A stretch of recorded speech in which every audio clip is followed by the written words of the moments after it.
ভাবছিলাম কি রান্না করব। সেরকম কিছু বাড়িতে নেই, উপকরণ বলতে কিছুই। আর তখনই আমার মাথায় আসলো, এটা যদি শর্টকাট বানিয়ে ফেলা যায় তাহলে কেমন হয়। তাই আমি এটা নিজে থেকেই প্রেসারের মধ্যে কিছু আলু, কাঁচা লঙ্কা, গাজর, ক্যাপসিকাম আর কিছু সয়াবিন ছিল, আর মুগের ডাল, আর বাড়িতে আনা ছিল গোবিন্দভোগ চাল।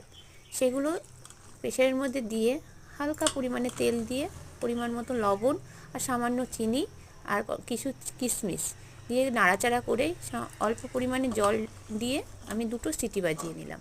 তারপরে কি বলবো, এই যে দারুণ খেতে হয়েছে। দেখতে যেমনই হোক, এটা খেতে যে এত সুস্বাদু হয়েছে, আর পুরো সম্পূর্ণ প্রোটিন ভিটামিন যুক্ত খাবার। বাচ্চাদের জন্য তো খুবই ভালো, এমনকি অসুস্থ মানুষদের জন্য এটা খুব উপকারী। তা এইভাবে একবার বানিয়ে দেখবেন, অবশ্যই খুবই ভালো লাগবে খেতে। দেখতে যেমনই হোক, খেতে কিন্তু এটা খুব উপকারী এবং সুস্বাদু।